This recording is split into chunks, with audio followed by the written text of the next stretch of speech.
estudiando los fallos que han resuelto problemas similares. ¿Me hago entender o no? Entonces, por eso cuando decimos que el juez es el garante de las libertades sobre la práctica de cómo los derechos que se van a tener en cuenta los presidentes judiciales, estamos diciendo el juez se erige como la garantía para tratar de mantener el funcionamiento de la sociedad inglesa de acuerdo a sus costumbres. Las costumbres pueden cambiar, la ley cambia, pero el intérprete, la hermeneuta de determinar quién tiene el derecho en un caso particular es el juez. ¿Se entendió? Entonces, ya vemos lo de common law.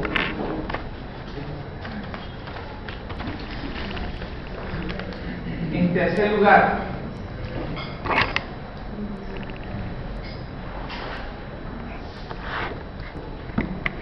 la manera de organizar el gobierno, al igual que en el modelo individualista, se fundamenta en el principio de la división en el ejercicio del poder público. En otras palabras,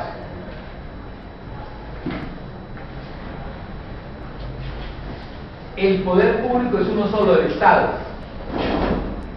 pero funcionalmente ese poder se divide en tres para buscar el equilibrio entre los tres, para que nadie monopolice todo el poder. ¿Me hago entender? Entonces, ese es un principio de todo Estado de Derecho, que exista en la estructuración del Estado mínimo. Hoy ningún Estado es un mínimo de 3. Hoy son de miles, de cientos de instituciones, no de miles tampoco, pero por lo menos en el caso de nosotros son 5 bloques de instituciones diferentes: ejecutivo, legislativo, judicial, órganos de control, organización territorial y organización electoral. ¿Me hago entender? Lo que quiero decir es que tanto el modelo historicista como el modelo individualista establecieron como una pauta necesaria para garantizar el no abuso del poder, que la estructuración del Estado se erija, se base, se finque, se fundamente en 3 instituciones, de tal manera que las 3 administren una función del Estado. Por eso ustedes oyen la expresión ramas del poder público, porque el poder público es uno solo, el del Estado. Entonces la rama judicial ejerce la función jurisdiccional realmente de dictar la justicia en esa sociedad. La rama legislativa de dar la ley en el Estado. ¿Eso qué hace? Que nadie monopolice el ejercicio del poder del Estado. Así hayan discrepancias entre legislativo y ejecutivo. Bien sabemos las discrepancias en el gobierno nuestro anterior, en el gobierno de Colombia, en el gobierno de Uribe, las discrepancias con la rama judicial. Pero ni el presidente podía ser juez o ser magistrado o mandarle a la rama judicial ni la rama judicial al presidente. ¿Me hago entender? Entonces, los ingleses dijeron que tiene que haber separación de poderes. Los franceses dijeron división de poderes, pero llevan a lo mismo, que nadie consense. Eso hace que haya un equilibrio en el ejercicio del poder del Estado. En el ejercicio, un equilibrio, porque ninguna institución del Estado concentra todas las funciones. Y al no estar concentradas las funciones, pues tiende a haber un equilibrio. Por eso ustedes encontrarán la palabra en inglés check and balance, como de pesos y contrapesos, para que nadie tenga un solo peso, es decir, que tenga todo el poder. ¿Se entendió?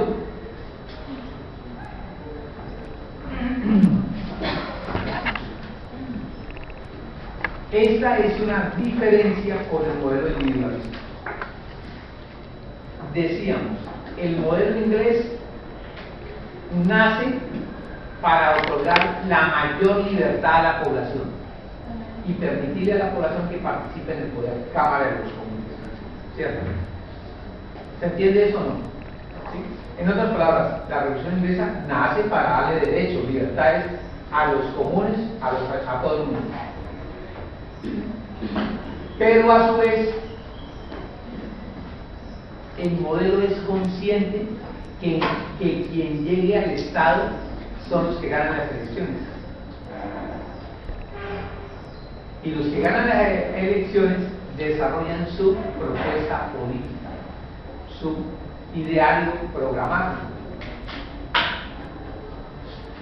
Y desde luego hacen la ley y administran. Tienen el ejecutivo y el legislativo. Entonces, ¿quién podrá defendernos, como dice esta pregunta? El sistema judicial. ¿Por qué? Porque, como les había dicho, el sistema judicial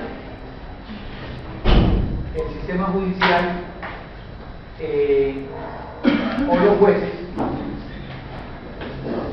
no necesariamente al fallar los casos se basan en las decisiones del legislativo,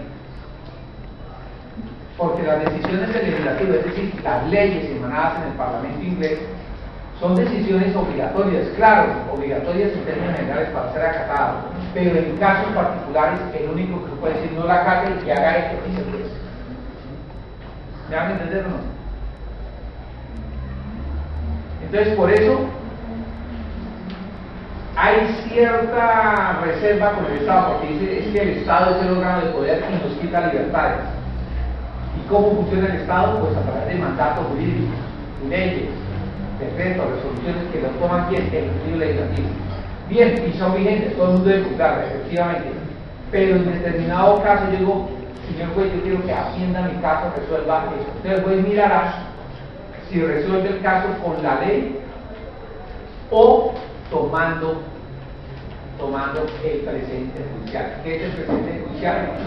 El derecho constitucional. ¿Qué es el derecho constitucional? Ya vamos a ver el conjunto de fallos, de jurisprudencia, de decisiones que han determinado una posición jurídica en particular, otorgando o quitando un derecho. Entonces, aquí es preciso cuando afirmamos que las normas jurídicas son válidas, claro que son válidas porque son emitidas por el legislador y imperativas, operan allá, pero cuando para operar, es decir, para hacerlas valer en conflictos particulares, su validez dependerá de la interpretación del juez si la hace valer o no la hace valer. Tiene autonomía. Esa es la palabra.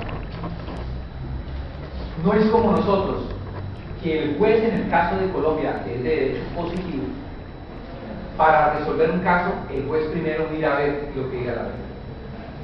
Si la ley no le dice nada o no encuentra nada, entonces echa mano de la jurisprudencia. Si la jurisprudencia no echa de la doctrina, de los principios generales del derecho. ¿Me hago entender?